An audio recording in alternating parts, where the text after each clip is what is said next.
庭，为此法会及一切众生，请转妙法论，教导我们如何了生脱死，离苦得乐，速证无生。With the Sangha, we great virtue out of compassion for the sake of this assembly and all living beings. Present the wonderful Dharma will to teach us how to live suffering and attain bliss and birth and death, and quickly realize non-birth. Namo tassa bhagavato arahato samma sambuddhassa. Bhagavato arahato samma sambuddhassa. Homage to the blessed, noble, and perfectly enlightened one. To the blessed, noble, and perfectly enlightened. Namo sadanto suchedoye alahadi sanmiao sanputoshe. Sadanto suchedoye alahadi sanmiao. 无上甚深微妙法，百千万劫难遭遇。我今见闻得受持，愿解如来真实义。Supreme and wondrous Dharma, subtle and profound, rarely is encountered, even in millions of eons. Now we see and hear it and accept it reverently. May we truly understand the Buddha's actual meaning. 师父上人，各位师兄，大家阿弥陀佛。Venerable Master, Dhamma friends, good evening. Welcome to our Sutra lecture tonight. My name is Heng Sure, and today is Sunday, March 31st.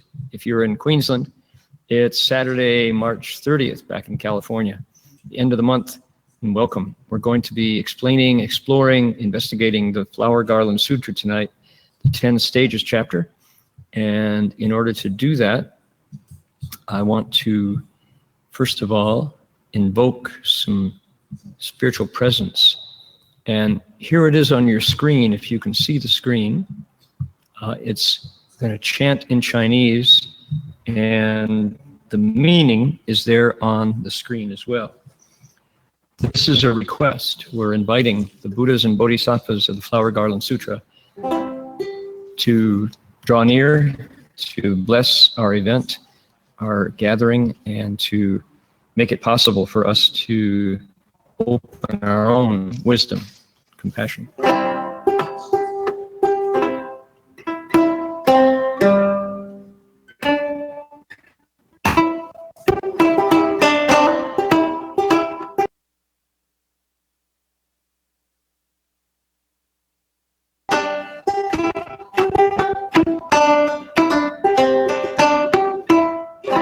That's our tune. Here we go. Namo Da Fang Guang Fu Hua Yan Jin Hua Yan Hai.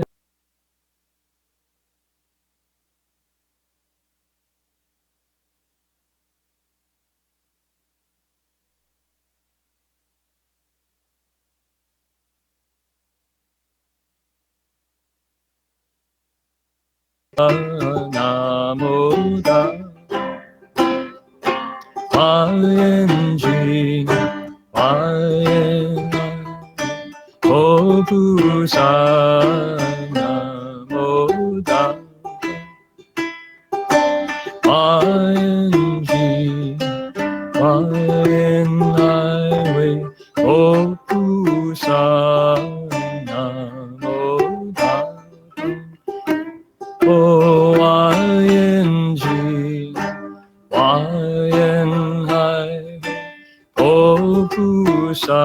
One more. Namo Tassa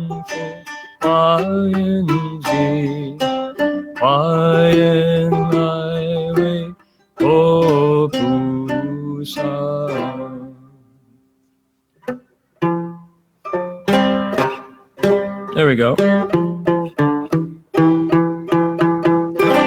Fretless banjo, so you have to slide up to those notes. So once we've done that, once we've invited the Buddhas and Bodhisattvas to draw near, Master Hua would always say that invisibly they illuminate, they shed light wherever they go. And if we are there in their presence, invisibly that light shines on our own wisdom, nature, our Buddha nature, our awakened nature, our perfected human nature, brings out the best qualities in that. And we gain in light and we lose in darkness. And now that's the way he said it. And of course, my eyes didn't see those things. Somehow I connected with it, and kind of in the quiet and best part of my heart, I felt cleaner, felt cleansed. Kind of a subtle feeling, but profound. Welcome to people who are listening online, wherever you might be. Here in person in Queensland, we've got our steady regular team of Cliff and Sam, who are helping us bring this lecture to China via some social networks and conferencing software. And the numbers listening in China are growing and growing, while the numbers in Berkeley are fairly steady. It's not easy to be looking at a television screen to get your bite of wisdom for the week. And I certainly appreciate the folks who are doing that. And a lot of effort goes on behind the scenes to make this connection. I know Locke is at the computer today and making the link to YouTube and through GoToMeeting, various conferencing softwares. So with all this work, the flesh and blood humans are bringing this sound to the virtual humans, and the virtual humans are supporting and at the same time receiving the energy of the Flower Garland Sutra. So let's take a look at the Flower Garland Sutra. We've got a lot of exciting stuff today, actually, because last week we crossed out of the section of the text where the Bodhisattva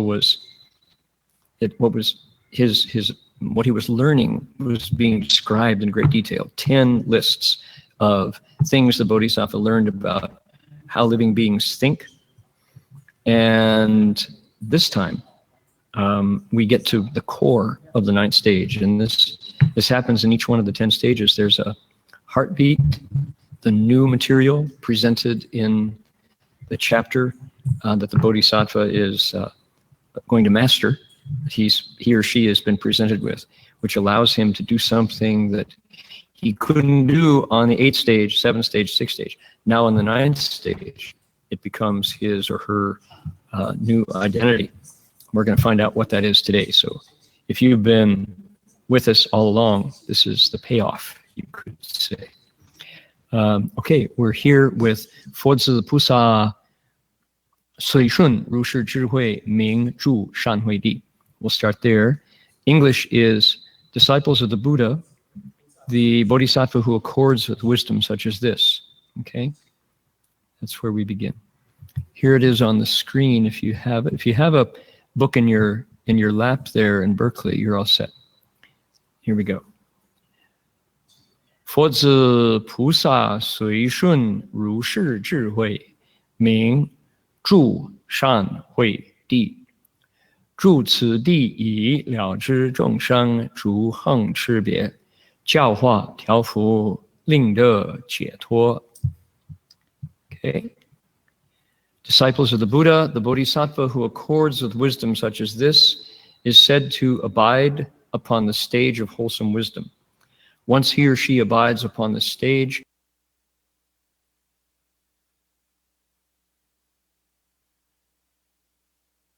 them and help them attain liberation. Now, in fact, we touched on this paragraph last time, but I wanted to say one more thing about it, which is, it says, according with wisdom such as this. How else could we say it? We could say, once a bodhisattva has learned this, then he's ready to do something else. So I want to identify this text as a training manual. This is the textbook for a course in bodhisattvahood that our bodhisattva's been studying in depth. And it says, according with wisdom such as this. What's going on? Our bodhisattva is discovering it in his own mind. So in other words, he's refined his receiverhood. He's got bigger equipment now. His CPU can generate more cycles. His hard drive can hold more data. His software has got many more functions now. So it's his own abilities that were always there, always latent, that are now unlocked. They're uncovered and they're functioning. So he's attuning, he's courting with wisdom, like the sutra describes, so that he is now able to look at somebody, some living being, maybe it's you, maybe it's me, and know how to fix us. Knows what's wrong, knows what's right, and can fix the wrong part and develop the right part. So he's clearly on his way to becoming the great dharma doctor, right? He's going to use the dharma to heal those of us with whom he has affinities. Once he or she stays on the stage, he knows thoroughly the differences. What is it? It's 诸行区别. All the behaviors of living beings, each one of them different, he knows and he's tuned into them immediately and can fix them. Okay. Furthermore, it says, 教化调伏令得解脱. What he plans to do once he graduates from this course is 教化调伏. Teach them, tune them up, get them running right, get us running right, so that we can 得解脱. What is 解脱? Liberation. It's a big word. There's a Sanskrit word for it called moksha, M-O-K-S-H-A. And moksha is a word shared by the collection of religions called Hinduism. And moksha is one of the goals of a human life. Getting free, getting out, letting go, being set free, right? Setting yourself free. Liberation, freedom, is the same root word, liber, right? So what is called into question is what keeps us from being free? Well, often we don't know. What we do feels natural. From the Buddhist point of view, what feels natural to me could be way, way harmful to me. And everybody has a different natural, right? It's a moving standard. The normal is not what used to be normal. And in a lifetime, you can go through a whole different set of things. For example, how many of us quit smoking? You ever quit smoking? Did you ever start smoking? When are you going to quit? Right? So what is smoking? It's right to take tobacco, set it on fire, and inhale the smoke into your lungs. And that brings on a biochemical change in us and must feel good. A lot of people smoke. Either that or it felt good once or twice or the first pack or the second pack, but after a while it didn't feel so good, but we decided it felt worse to quit. So there's a normal, right? And yet, oh boy, that normal is a harmful normal. Is that normal to get smoke in your lungs, stain your lungs black, tarry? Goodness, right? But we can't go free of it when we choose to, if we're addicted to nicotine and things that tobacco firms, tobacco companies add to their cigarettes to get us to be unable to stop. So, okay, well, that's one example, but I think there's many, many, many, many things that keep us from liberation. Bodhisattva tunes in, yep, you don't know that your habit of looking down on yourself really hurts you, and it feels normal to beat yourself up after every mistake. And I'm gonna give you another normal, give you a true mirror, so you can go, oh, that's not, why do I do that for? I should let that go. Why don't I stop that? And by so doing, moksha, 解脱了, liberation. So this is what the Bodhisattva is doing, right? He's like able to go into our states, our minds, find out what's wrong, and then establish a new normal, a new standard. Very cool. Next paragraph here on page 66. Ready? Here we go. 佛子慈菩萨善能演说声闻圣法，独觉圣法，菩萨圣法，如来地法，一切横处智随行故. Okay, that much, just that much. Disciples of the Buddha, this bodhisattva is good at proclaiming the dharmas of the vehicle of voice hearers, the dharmas of the vehicle of solitary Buddhas, the dharmas of the vehicle of bodhisattvas, and the dharmas of the stage of the Tathagatas. Okay, I did one more sentence in Chinese, but I'm going to stop here. Right, so look at the complexity here. The dharma of the vehicle of. The dharma of the vehicle of. When we hear the word vehicle, mostly we think car, right? We think bicycle. Where's your vehicle? SUV. What's your vehicle? I drive a Hummer, right? My vehicle is a Harley Davidson. Ho, ho, ho. Well, that's not wrong, but that's not, it's an analogy in that sense for the Dharma. What does it mean? Master Hua described 10 Dharma realms, 10 places where beings can occur, can appear. Not a place, it's both a place and it's a state of its own. It's a realm, right? So a realm is both like a kingdom or like an island, maybe. And it's also a mental state, something invisible, not a place, but an internal state of being, right? Of those 10 that he described, 4 of them are called sages realms. 6 of them are called mortals, mortality, like mortal, able to die. The 4 sages realms are beyond birth and death. No more dying. Right? Ooh, different. The lower 6 die, including what? Gods, including Devas.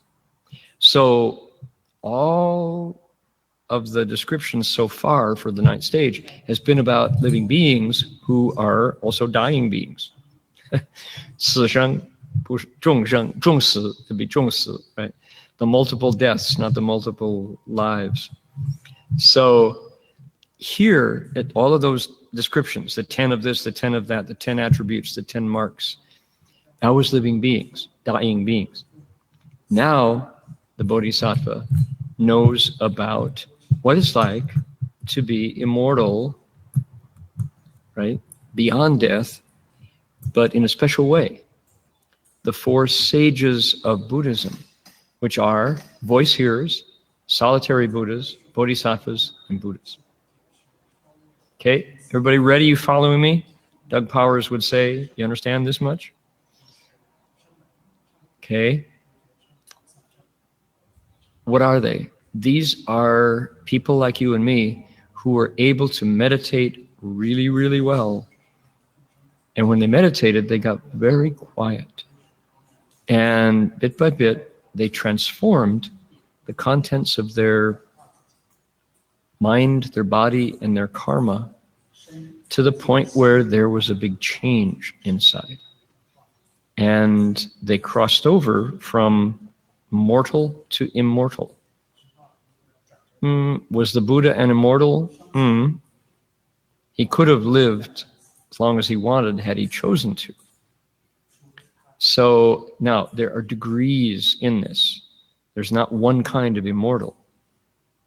And I'm not talking about xian, not that kind of sheng xian, not that. When I say the 4 sages' rebirths are immortal to a degree. For example, voice hearers, sheng wen, sound, we used to call them sound hearers. They're not hearing a sound, they're hearing the Buddha's voice, and they wake up. 1 for sheng er wu dao, they're called, right? They hear the Buddha's teaching and they wake up.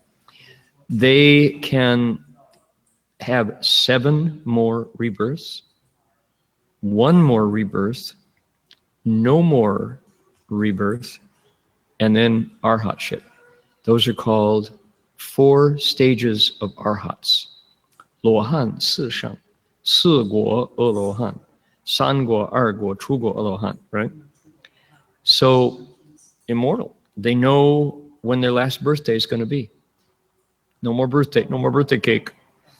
No more presents. But worth it, worth letting go of that for immortality. Sound hearer, voice hearers, they practice differently than bodhisattvas, than solitary Buddhas, than Buddhas. So we got voice hearers, shengwen, shravakas. Our Dharma brothers in the Theravada tradition, at Abhayagiri Forest Monastery, for example, White Salmon Forest Monastery, Amaravati Forest Monastery, Chithurst, all the different traditions connected to the Venerable Ajahn Sumedho, and through him to the Venerable Ajahn Chah, they very, very much celebrate somebody called a Sawaka, the Sawaka Sangho. Sawaka Sangho. That's the Pali way of saying voice hearing Sangha. Sangha of voice hearers. Men and women who ended birth and death. My goodness. So birth and death and rebirth and death and rebirth is a lot of pain. When was the last time someone connected to you passed away? It's full of grief. And when that stops, a kind of nirvana, right? There's nirvana with remainder, nirvana without remainder. There's pari-nirvana, maha-pari-nirvana. And these sages here are participating in this level of meditation skill. Oh boy, this is graduation from your meditation class, right? So what would a dharma of the, those are vehicles. That's what I was aiming for. Those are all called vehicles. It's a vehicle, it doesn't have tires. You don't have to blow them up or, get a flat and change it. It's not that kind of vehicle. It doesn't run on methane or diesel, right? It's a vehicle meaning a conveyance. It's something that carries you from before through to after. Okay, so the vehicle of voice hearers is the method, the collection of methods, points of view, practices and vows that will get you to that place. Okay. Anybody ever ride a hot air balloon? Hot air balloons, right? 热气球, right? Where I live, where you all live in Northern California there, if you are out early enough in Sonoma County, you have to go north of Santa Rosa. There are a couple companies there who take people on hot air balloon rides. And they, the companies there choose that spot because in the morning, the wind is negligible, no wind, right? So if you, and there's beautiful mountains to look at, the ocean, etc. You don't want to have a wind blowing when you're in a hot air balloon because what does a hot air balloon do? It goes up and it goes down if you're successful. You don't want it to go sideways, landing somewhere out in the Pacific Ocean or in a dairy farm, right? You want it to go up and you want it to go down. That's the vehicle, and that's how far it carries you. So there are dharmas that take you up. I took a ride in a hot air balloon, and what an amazing, wonderful experience it is, because number one, when the propane fire burner is not burning, when that's burning, it's really noisy. When that cuts off, it is silent, and you just effortlessly float up, and you can see further and further. There's a sensation that you imagine birds have, but even birds have to flap, right? This is just absolutely effortlessly floating up. It's a very wonderful sensation. And then you come down, if all is well. You hope you will. So yeah, hot air balloons are really very special. That's a vehicle. Okay. And it's got limited mobility. It just takes you up and it brings you down like that. And the voice hearer's vehicle is like that.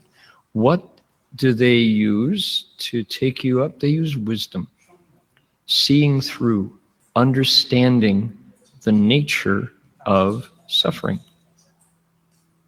truly understanding and embodying that the things that keep us from being free. That's what voice hearers do. They hear the Dharma, Four Noble Truths. This is where suffering comes from. This is where suffering ends. Now, today, got it right with me. Here it is.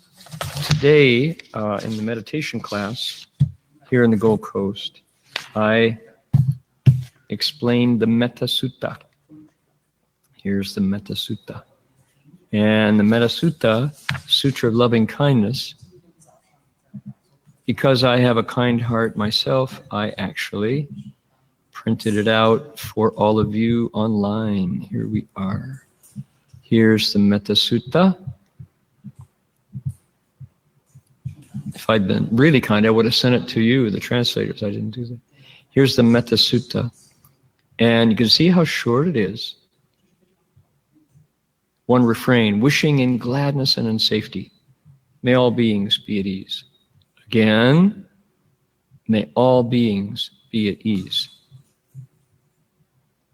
And there's a beautiful analogy, an image of a mother protecting her child with her life.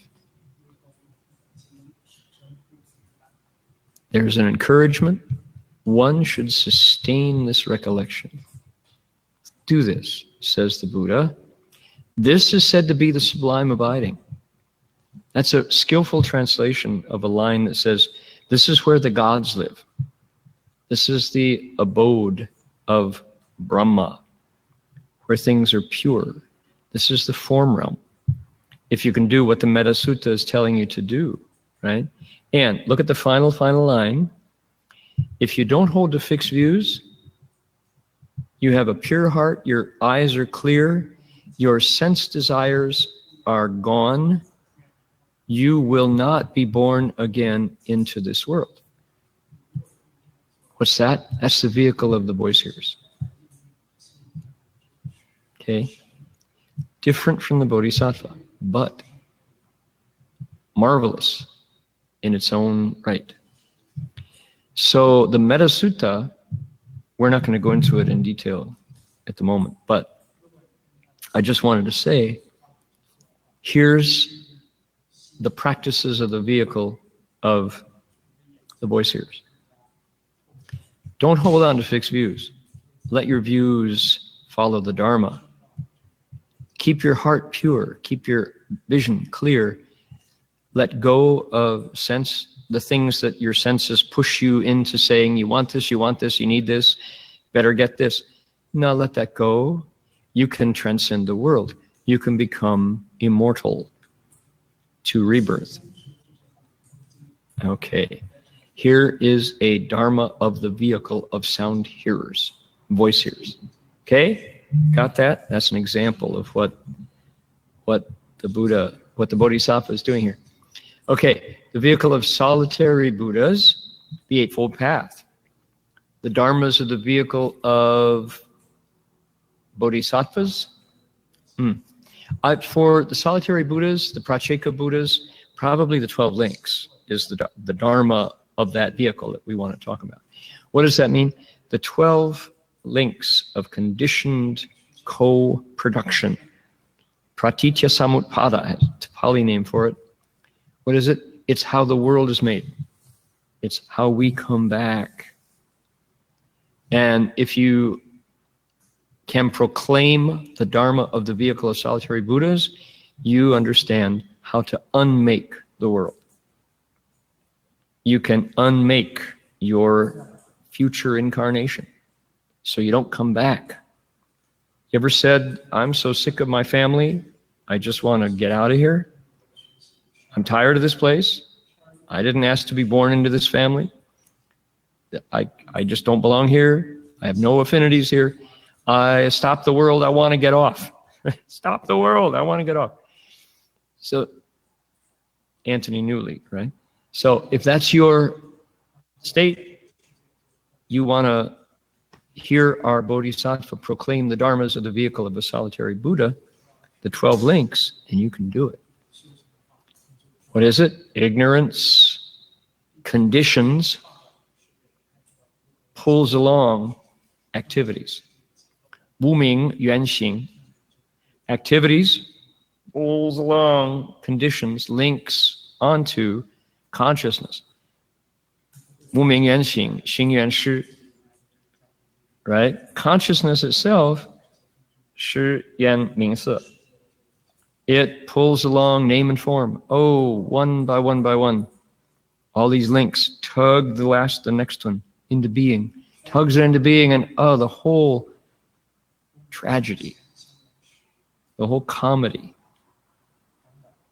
comes into being because we are not quiet enough in our minds to watch what's going on. The Buddha quieted his mind, slowed everything down, and watched how he was creating the world.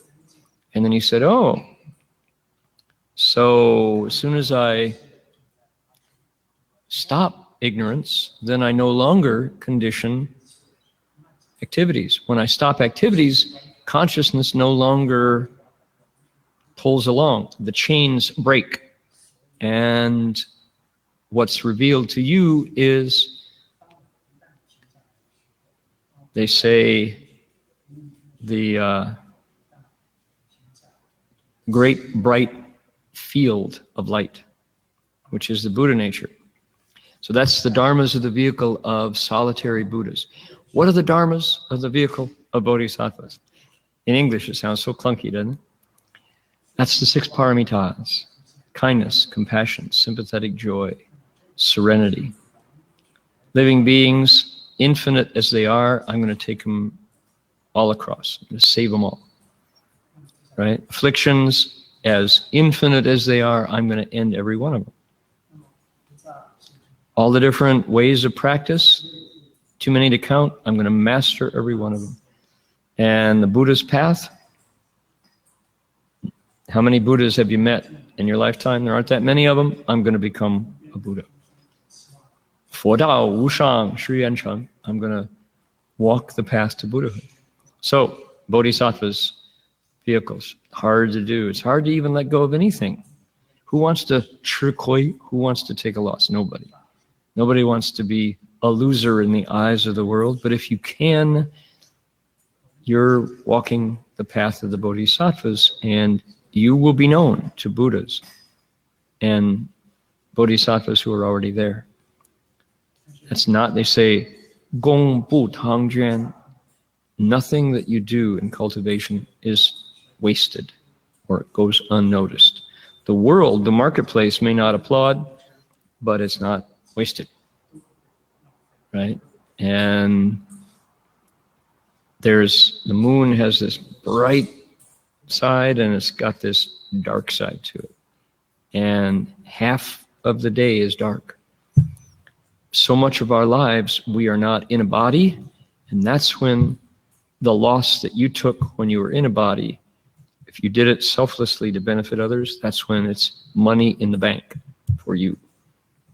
So, okay. In the wonderful Broadway show called The Fantastics, they say, despite what pretty poets say, the night is only half the night is also half the day. Let me get my quotes together here. Okay, what are the dharmas of the stage of the Tathagatas? Buddhas, dharmas, is great kindness and great compassion. And if there's any single person you can't stand, we're not a dharma of the stage of the Tathagatas.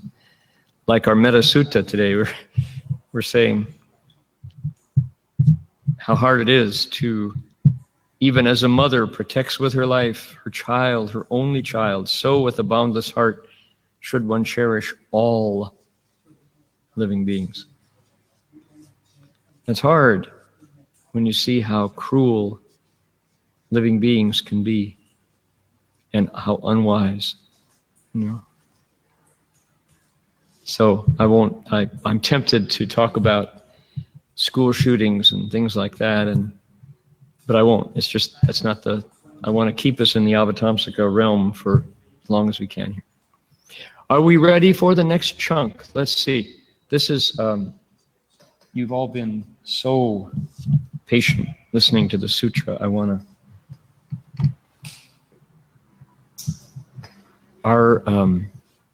the quality of our broadcast room here in the Buddha Hall has, week by week, has improved. We got a great modem, then we got great lights, and then we got a wonderful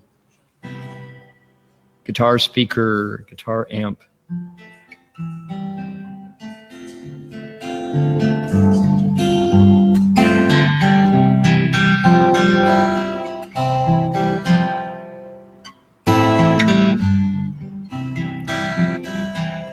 Where have I heard that before?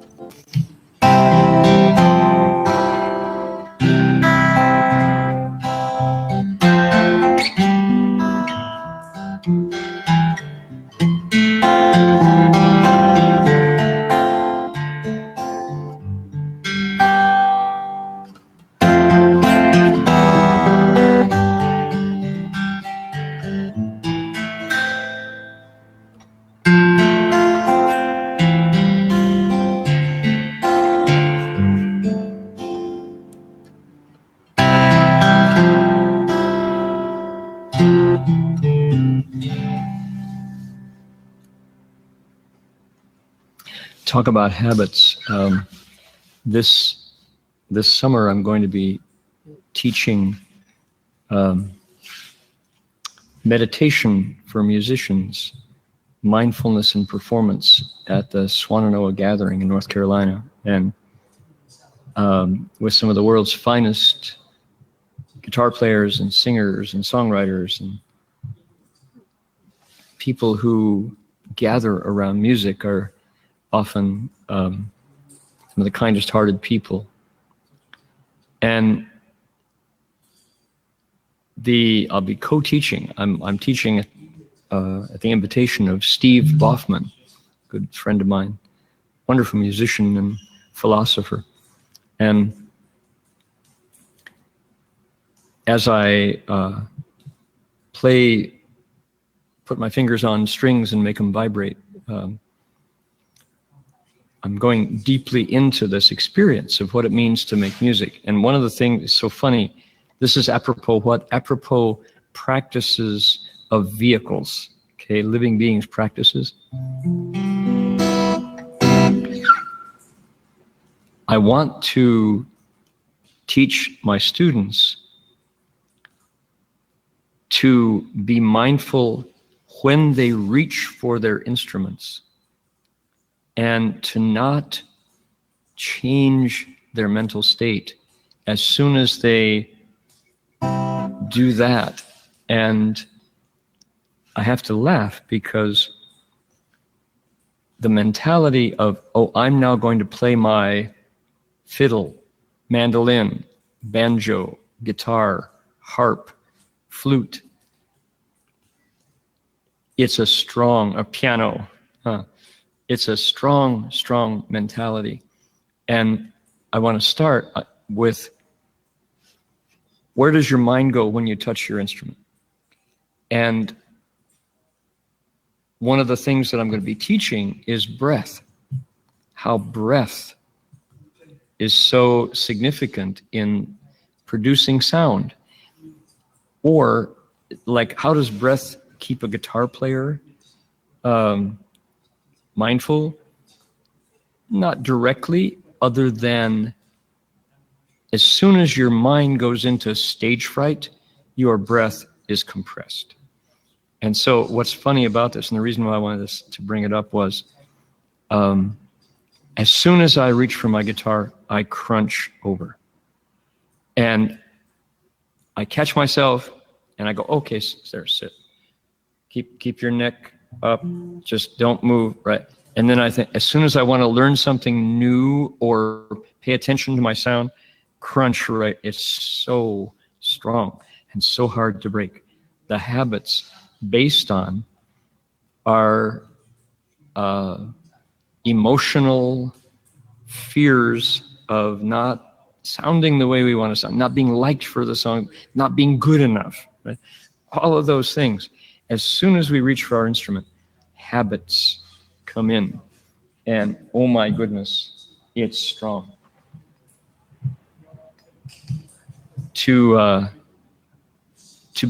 I want to practice what I preach, right? And I laugh because reach for the instrument, crunch right away. And if I can break that habit, I will be qualified to teach meditation for musicians, and I might even be practicing the dharmas of the vehicle of the guitar hearers, right? The guitar listeners. My goodness, habits are so strong. Oh boy. And what would it be with music? Maybe fear. Fear is the thing that deeply roots in, they won't like what I sing. I'll mess up. All of those fears have a hold on our minds. And to think otherwise, you haven't tried. Okay, we're back with the text. A little bit of musical interlude there to help the dharma go down. Here we go. Ready? It's now 能随众生根. Right? 能随众生根性欲解所行有益诸具差别以随受生烦恼眠伏诸业习气而为说法令生信解增益智慧各于其胜而得解脱. Okay, in all of his dharma practices. Because his wisdom corresponds with the practices, he's able to speak dharma for sentient beings to match their faculties, their natures, their preferences, and understandings. He matches their differences in practice, their differing realms of rebirth, and according with the rebirths they undergo, their afflictions, their blindnesses and fetters, he speaks for them, according with their karma and their habits. He helps them bring forth faith and understanding to increase their wisdom, so that each one individually achieves liberation in the context of their own vehicle. All right. Boy, is this a clearer section of text than we've had the last few weeks. This is understandable stuff because why? The motive is here. Why is the Bodhisattva doing all this stuff? Why is he studying attributes? Why is he studying meditative? What was the last one? Meditative last week. Let's see here. Right meditative focus. That was it, right? Why is he doing all this? It's because he wants to speak dharma for living beings to match what they can hear so that they will bring forth faith, understanding, increase their wisdom, and get set free, each in their own way. How neat is that? This is democratic. We like it the way we like it, right? We like our coffee just the way we order infinite numbers of variations to the barista, go into the secret menu at Starbucks, and we like it the way we like it, individual to the core. Pick up the sutra, man. This is truly the sutra for an era of individuals. This bodhisattva knows you can't really change all that much. Fine, I will tailor it to exactly the way you can understand it so that you will believe it, understand it, grow in wisdom, and get set free. See how this works? This is amazing text. In all of his dharma practices, because 随智而行, is that what it said? It said 智随行故, right? Because he uses his wisdom based on the thing, practices, think, activity, behavior, what you do, doings, the stuff you do. The bodhisattva pays attention, puts his wisdom there, and then explains the dharma. So your faculty, nature, preferences, understanding, differences in practice, realms of rebirth, where you're born, afflictions, blindnesses, fetters, all connect. He uses those 10 things to index living beings and says, okay, you need this. Here's the medicine for your illness. And he explains it, all those different vehicles, right? And people say, oh, I get it. I totally understand. Yeah, I'm free at that point. Okay? How cool is that? So take a look here.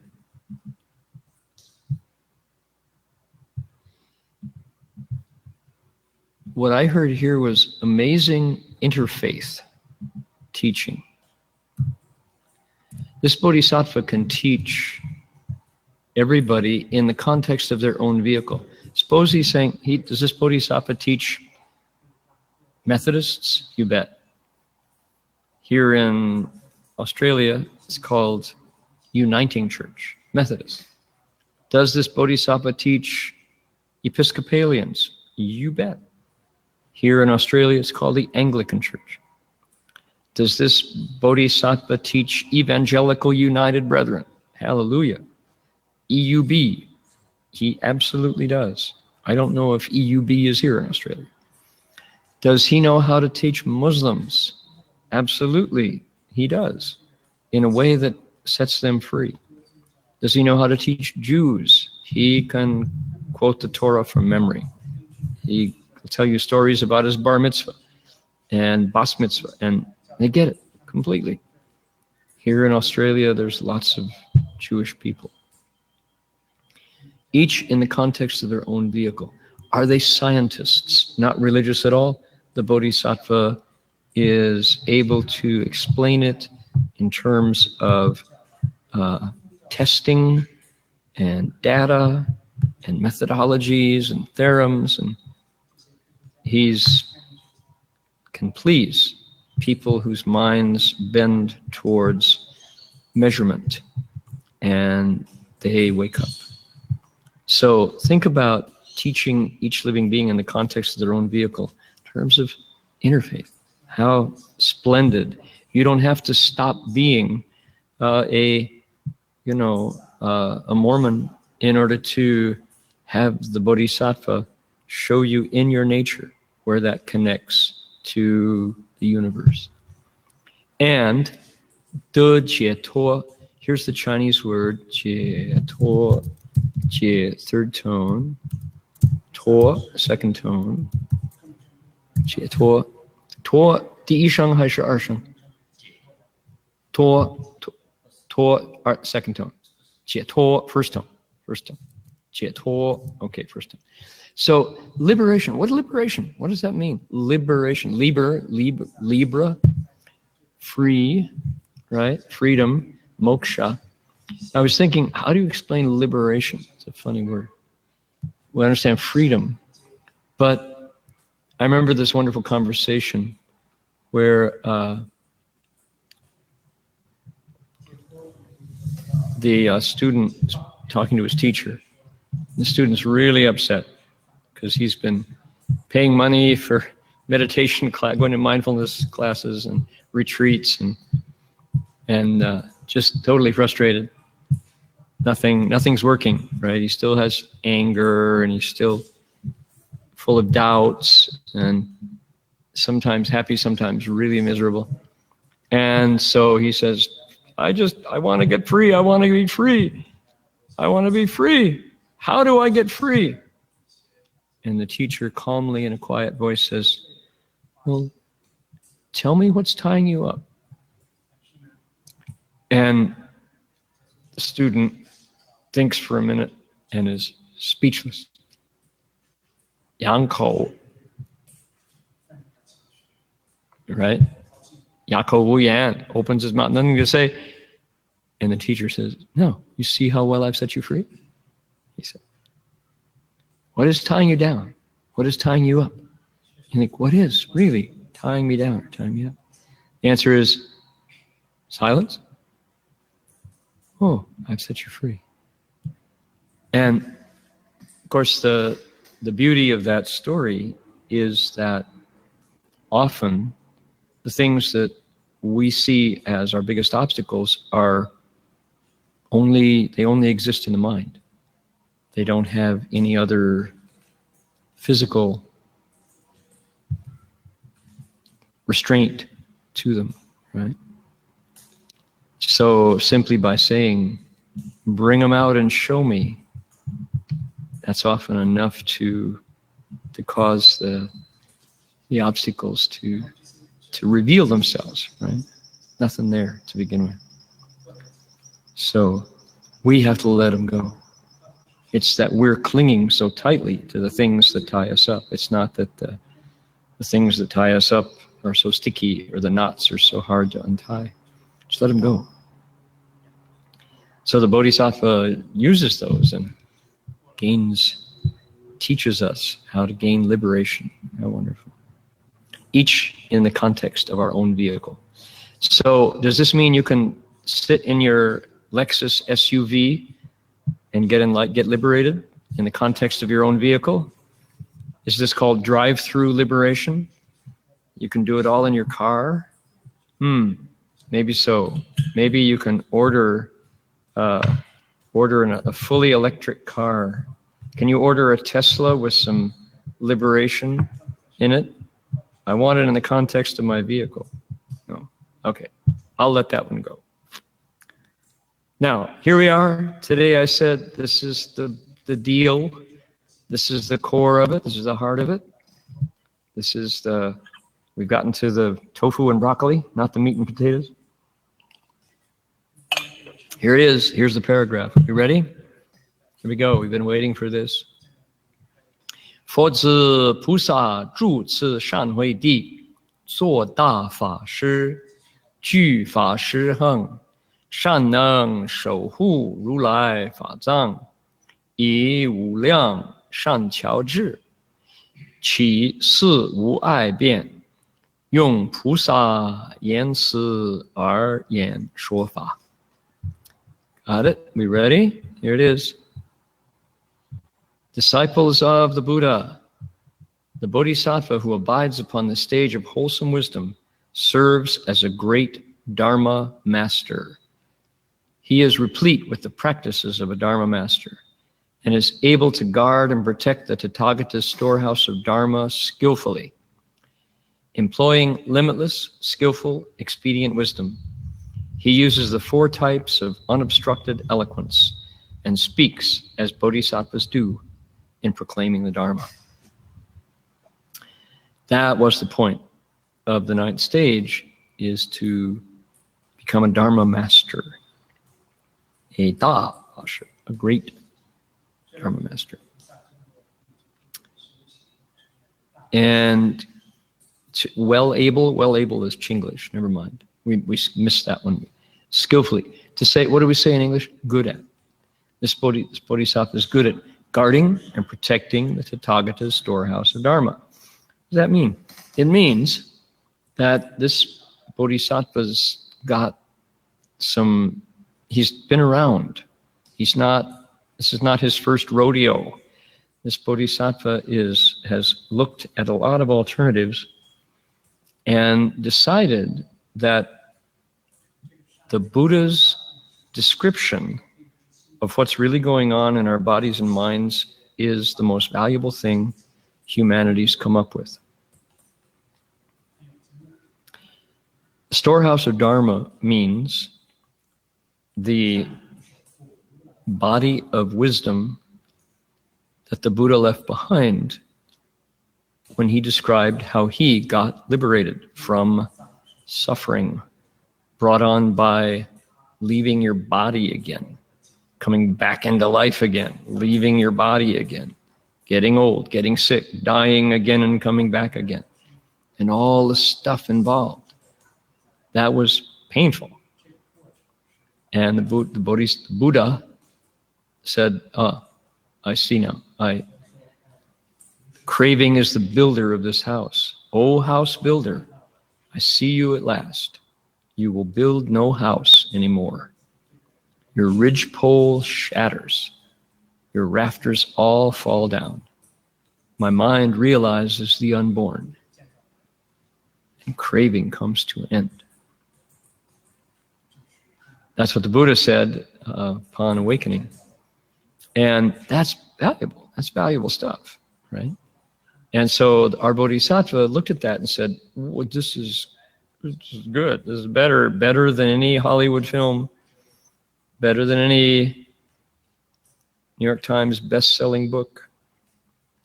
This kind of wisdom can do things to people in pain that no medicine can do. I want to protect it. I want to keep this stuff around. I want to allow it to be in the world. I don't want it to vanish or to be forgotten or to be ignored or to be misunderstood. All the things, my goodness. A religion comes to a new land, and after 1,000 years, it gets stuffy. It gets ossified. It gets stuck.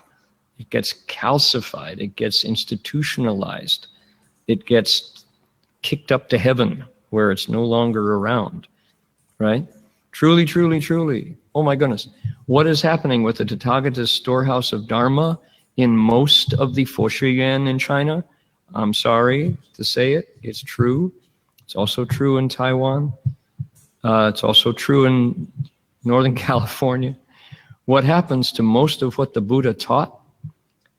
It becomes what in Roman Catholicism we call catechism. What is it? Ba Da Zong Pai. If you enter the Buddhist Studies Academy in most of the provinces of China, you will be taught the Ba Da Zong Pai, the 8 schools of Buddhism. Huayan school is one of them, right? And you'll learn about the 4 kinds of unobstructed Dharma realms, the Dharma realm of specifics, and the Dharma realm of noumena, and the Dharma realm of noumena and specifics unobstructed, and the Dharma of the noumena and specifics interacting. And you're asleep in the first 5 minutes. That's the Buddha's storehouse of Dharma, according to people who have never met a good teacher, who didn't make it come alive, who didn't unlock it and decode it and unpack it and knock the scales off it and clean it up with a wire brush and put it back inside your mind. If we didn't meet that teacher, then the Buddha Dharma is that. It's just that. It's a field study. And you memorize it, you spit it back. It's called in Chinese tian ya shi, goose feeding, like feeding a duck, like a goose to make its liver get fat so you can kill it and have more pate out of the goose liver. Oh, that's it. That's Buddhism. And of course, with that in mind, what do? People go off and build big temples. They go off and they scheme to get rich, never knowing what they have in the Ba Da Zong Pai. The 8 great schools of Buddhism in China are simply the results of people finding ways to end their suffering.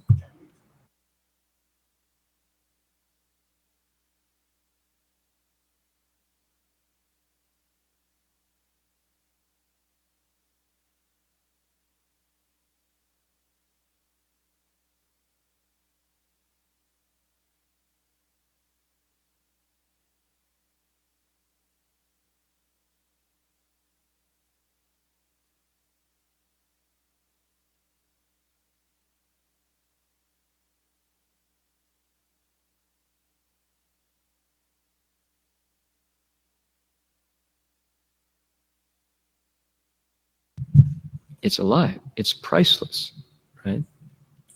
So that's what happens. It happened in Tibet. It happened in Thailand. It happened, Lord knows, in China, in Japan, in Korea, in Vietnam. Buddhism is, by and large, in East Asia, a religion and a tradition and a memory and nothing anybody wants. So how priceless is a teacher who says, oh yeah, this is the mind ground Dharma door. You need it just the way you need clothes, the way you need food. You can't be away from the Dharma for a second if you really want to understand yourself and what's going on. Okay? So I just got a notice from my computer that said, your network connection is failing. You might want to turn off your desktop. How about that? You don't want to protect the Dharma treasury storehouse there? Why are you obstructing us? No, I'm sure it's fine. Locke, how are the pictures doing on the screen? Are we still doing good? We're not seeing your picture. Am I pics? Yeah? So the webcam is not showing. My webcam is not. Yeah, so we're not seeing your face. Nope. I went away. There I am, I'm back. Hello. Okay, I can see you guys just fine. Okay, yep. It's okay. Was I better now? Okay. Good. Okay, there we go. I won't take that as a criticism of my rant. Okay, we're going to do a few more lines here before we quit, and because this is what I want to show you. The 4 types of unobstructed eloquence coming up next. This is the heart of the 9th stage. Ready? It's starting with 四菩萨. Okay, we'll just do these next couple lines and stop. 四菩萨常随四无碍变转四无碍智转无占舍离何等为四所谓法无碍智义无碍智慈无碍智乐说无碍智 Good, good, good. Here. This bodhisattva constantly develops the 4 kinds of unobstructed wisdom and never renounces them for an instant. What are the 4? They are the unobstructed wisdom of dharmas, the unobstructed wisdom in explaining meanings, the unobstructed wisdom in phrasing, and the unobstructed wisdom of delight in speaking. There you go. Good. Okay. We'll turn off preview. Here we go. So we heard them. There they are. Those are the new, this is the new deal for the 9th stage, is eloquence. I wrote them down. Here we are. 4 kinds of unobstructed eloquence. Notice that that's not 4 kinds of unobstructed elephants. Sounds alike, not the same. And what are they? It's dharmas, meaning, phrasing, and delight in speech. Okay. The sutra calls them wisdom, but it's speaking, talking, the ability to really talk well. Okay. And we're going to, the sutra, the next thing the sutra does, gives us 10 more run-throughs of these 4. And it's actually kind of fun to investigate this one. Our bodhisattva is putting to use, he's going to employ all of the knowledge that he has of the way our minds work so that he can speak just right. What's it like? I got 4 characters on the screen. It's 口若宣和. 口若宣和. You know that one, Cliff? 口若宣和. What's it like? It's literally in Chinese, it's mouth. Let's get English here. Mouth like suspended river. In other words, when he talks, it's like a waterfall.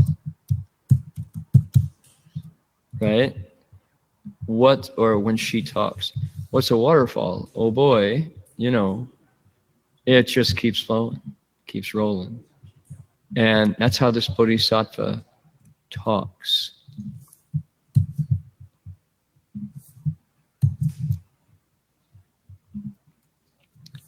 The words keep flowing.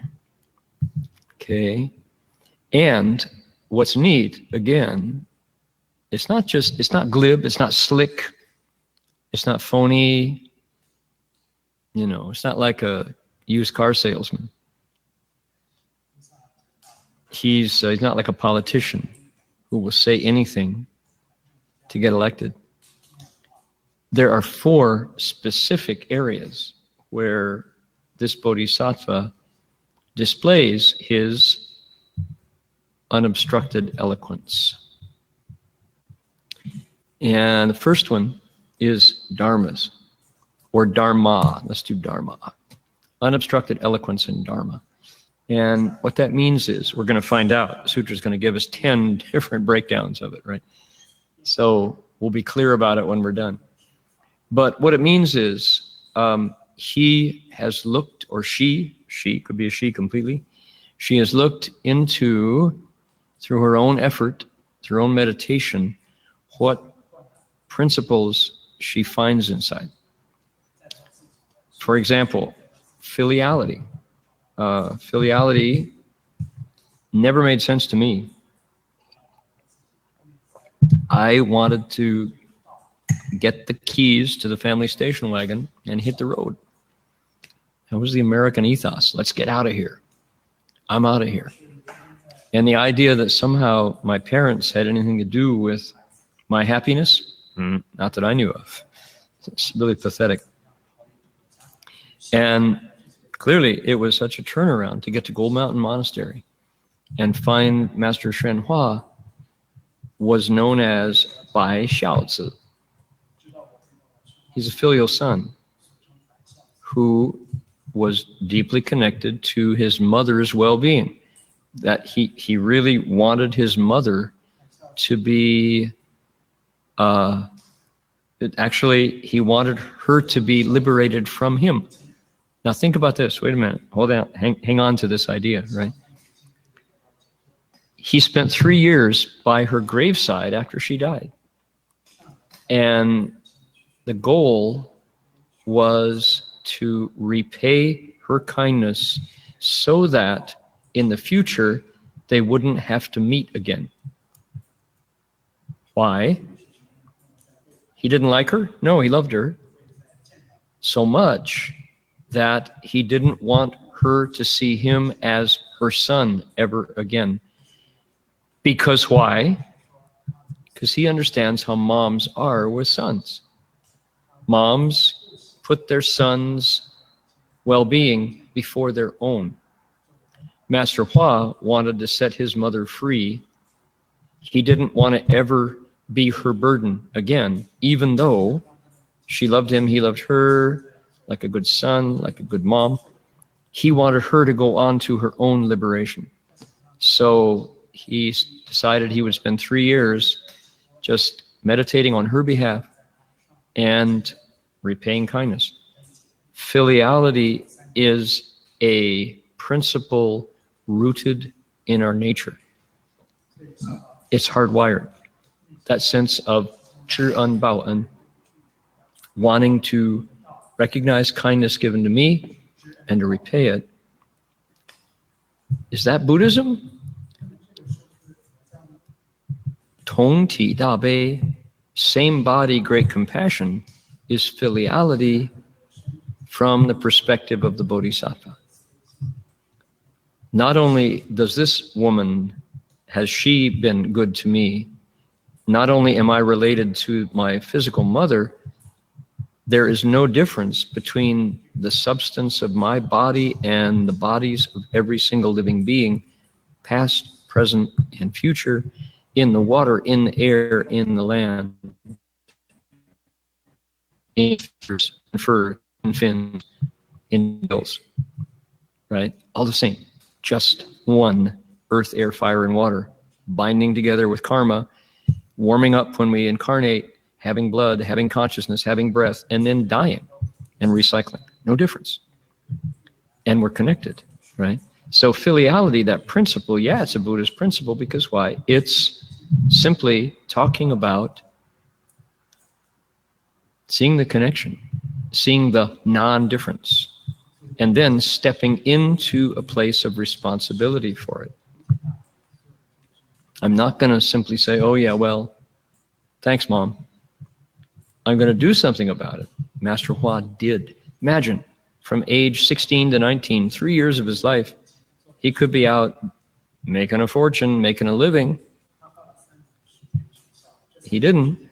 He went back to the most important relationship of his life, his mother, and said, I'm going to proactively set you free from me. How interesting is that? Okay, that's a dharma in our nature that he saw. And if you look at it, his teacher, in fact, 3 of his teachers, Great Master Changzhi, Great Master Changren, and Great Master Empty Cloud, Xu Yun, all were filial children. every one of them spent time in their lives reconnecting with their fundamental relationship in a proactive way, using principle, using dharma, not just sticky love, which is easy, but deeper, beyond that, beyond the body, into the nature, into that deeper connection, and setting it clean, cleaning it up. Boy, oh boy, I mean, human engineering at a profound level where you actually have to go and do something and put yourself out and experience discomfort.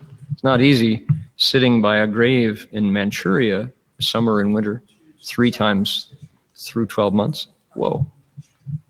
That's hard. You suffer a lot, but it's worth it, according to Master Hua. And there you go. That's a dharma, right? So principles are all like that. They're all in there. Cause and effect is another one. You understand that there's no running from mistakes that we've done, because the score is kept inside us. You don't get away with a good lie, a bad lie. You don't, because you heard yourself lie. And that's where the harm is done first. Then never mind the harm the person you lied to. So there's another one, cause and effect. It's in there. The Bodhisattva is able to explain it in a way where people go, ooh, I see in myself, that's true. I see it. When you say it, I see it. I feel it. And I know it's true because you put words to that experience that I have now shared. Thank you so much. How miserable that is to see the truth. Ouch. But it hurts good, right, to finally see the truth. So there you go. Bodhisattva is good at saying things like that. When he talks, it's like a waterfall. The words keep flowing. He doesn't have a speech, doesn't write it out. It's from his nature. And he can do it each according to living beings' particular needs. That's so cool. That it doesn't matter how many living beings there are, this bodhisattva he's got more. He can share it. He never feels he's a stranger with people. He never feels he's alienated from people, mostly because he listens. And he's actually truly interested in learning. 活到老，学到老. Lifelong learning. Right? There's so much to learn. And watching, I haven't seen a parrot or a lorikeet in a week. And we think there must be a parakeet-lorikeet convention somewhere in the Queensland bush. More likely, it's that something is ripe. Something's ripe early. Might be the figs, might be the fruits. But all the birds that are parrot-like have gone off to chew on something. They'll be back. As soon as that crop is gone, they'll be back looking for my bird seed. Connie, you got a question? Yeah, I do. You got a microphone? Okay, yeah, can you hear go me? for it. This question has to do with what you were saying about stage fright earlier.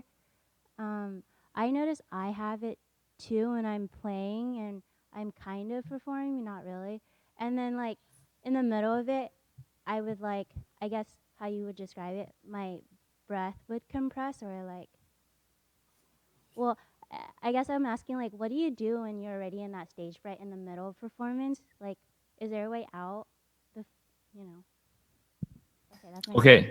So Connie asked about performing musical instruments. How are your mandolin lessons going? It's going slowly because of school, but it's going. That's good, it's going, yeah. So her question was, what happens when your mind jumps when you touch your instrument? And if it happens right in the middle of a performance, what do you do? Is there a way out of that? Was that your question? Yeah, that's my question. Okay, so boy, oh boy,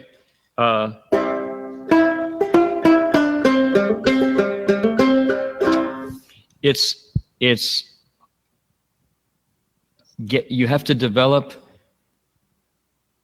muscles and habits equal in strength to the unconscious habit that pops up. And then you can, so the answer is, and this sounds boring, the answer is practice, but right practice.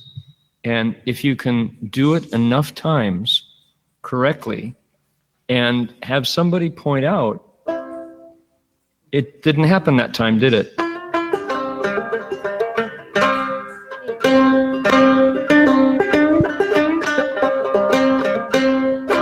You played successfully without your mind jumping, Yeah. then you go, there's usually a breakthrough at some point after effort. And it helps to have somebody there who can say, I want you to notice what happened that time, because you didn't blink, you didn't hold your breath, you played it right through. So it takes practice. And here, it's really basic, because often it's muscle tension.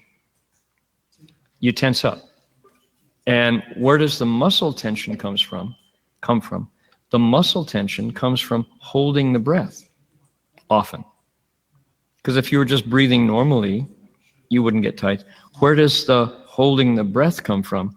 Often it's the dantian, the solar plexus, right there. The Japanese call it the hara, right? I discovered that if I'm playing by myself, I don't do it. Nothing happens. I just play. If I see somebody in the room who I want to play nice for, who I want to impress or something, what happens first is the first tension happens right below my rib cage. The diaphragm is horizontal in there, and it separates the lungs from the stomach. That gets tight. And then I stop breathing, and then my muscles get tense. And once that happens, mobility is, all the bad stuff happens once.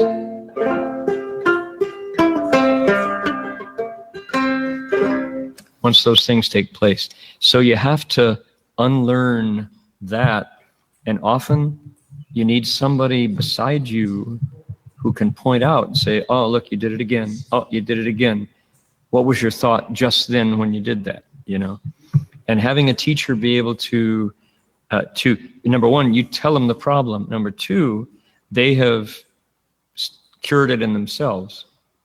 If your teacher is unaware and they do it too, there's no help, right?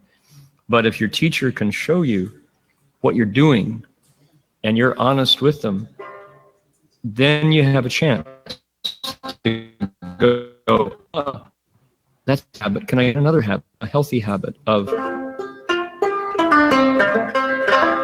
One thing that I find that helps is to say, every time I want to perform and I could get tense, is I say, check my motivation. What am I doing this for?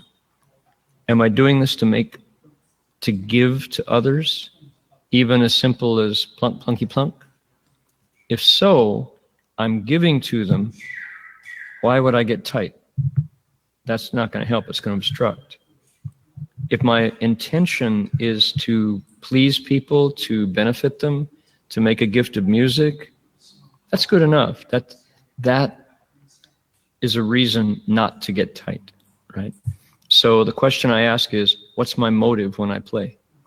If my motive is I want to be cool, I want to, look like a rock star, that's not the motive that's going to, and you're going to tighten up. So check your motive, and then see what happens to your body when you perform. Okay. Thank you, Dharma Master. That was really You're welcome. helpful. There's a lot. Yeah, there's a whole class that we teach with Steve Baughman. Steve Baughman's great at explaining this. Okay, Jinwei Shi, can you tell us what's going on at Berkeley this week so everybody can know about it? Yes, so tomorrow we will have another day of Buddha's recitation from 8:30 to 10:30, and from 1:30 p.m. to 3:30 without lunch. I'm correct, Jin Kosher? And also on this coming Tuesday, we will have, after 3 months a break, our friends from Berkeley Monastery. They just finishing tomorrow their winter retreats, and it will be happen on Tuesday 5 p.m. It will be Tea and Dhamma to 6:30, and from 7:30 to 9 will be the meditation, transmission of precepts, and Dhamma sharing. Did they tell you who's coming?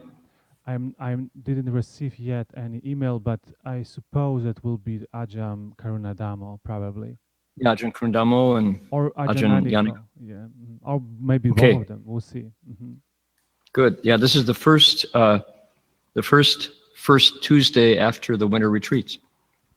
Yes, correct. And what else? We have all our classes like usual going. Wednesday, Stephen Tainer from 7:30 to 9. Thursday night, our Insight Meditation community. Friday, Professor Marty Verhoeven will give the lecture on about Sixth Patriarch Sutra. And yeah, this is, and today also is the last day of Guanyin session at the City of 10,000 Buddhas. So. Okay, last day of the Guanyin session at City of 10,000 Buddhas. Okay. Great. Thank you for that. All right. I wanted to announce now, through the vehicle of GoToMeeting and YouTube, for people in Sydney, Australia, Saturday, April 20th, Sunday, April 21st, I'm going to be down in Sydney for Dharma talks. And we're going to include Beyond Mindfulness as one topic. And another one is going to be fun. It's called Songs for Awakening, Australian Buddhist Folk Music Pre-Launch. The new CD, which doesn't exist yet, has not been launched anywhere, but I'm going to be in Australia. We're going to, down in a couple weeks down in Sydney, play the songs from the new CD, tell the stories, and get people's interest, and let that be a momentum to actually finish the project. So that's coming up. We have 84.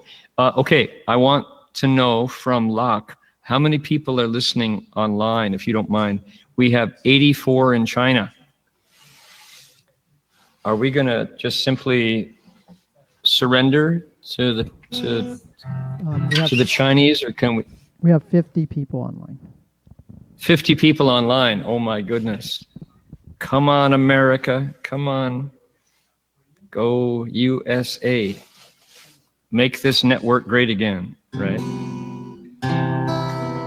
Now, we're delighted that Chinese listeners are coming in great numbers. That's great. And it's because we got some talented translators. We have a team of Cliff and Sam who are hearing what I'm saying in English, and they've heard my sound long enough that they can pretty much translate. I wonder how the jokes go. Jokes are hardest to translate. So. Chinese Dharma listeners don't expect monks to joke. So like, if you can't translate, it's probably better off. So. All right. So let's dedicate merit. Our senior pastor, leader of our interfaith group, Brian Gilmore, had a health scare that took him to ICU. And the word is he's doing much better. Dr. Ibrahim Abdul, our Islamic community leader, who is also a seasoned physician, head of practice at Tweed Hospital, is taking care of him. So interfaith wins again. The Muslim doctor heals the Methodist pastor while the rest of the interfaith world applauds and dedicates merit. So if you have nowhere else to dedicate merit to, dedicate it to Pastor Brian Gilmore. Keep him alive in the world a couple more decades. So, all right, transfer the merit. Here we go.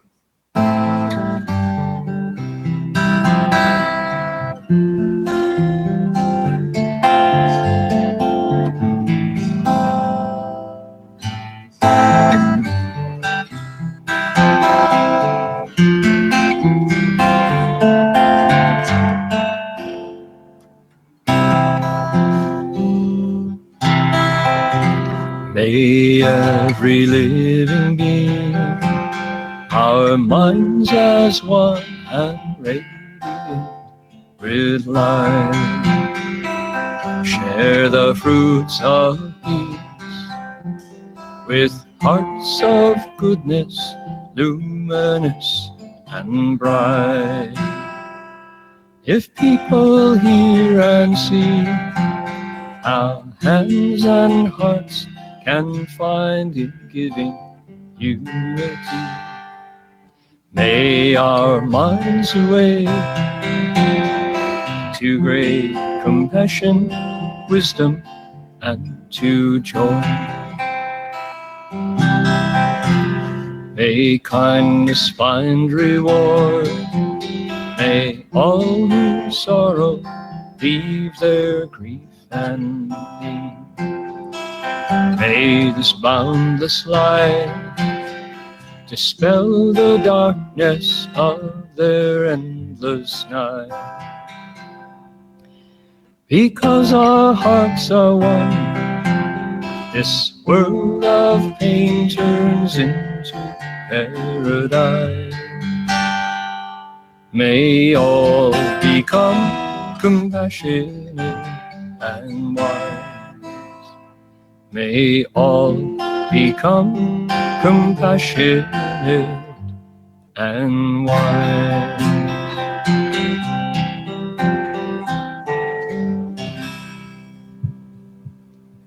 Okay, may it be so. Jinwei Sure, you want to lead everybody in bowing? Thank you all for joining. See you all next week. Aum Tofo.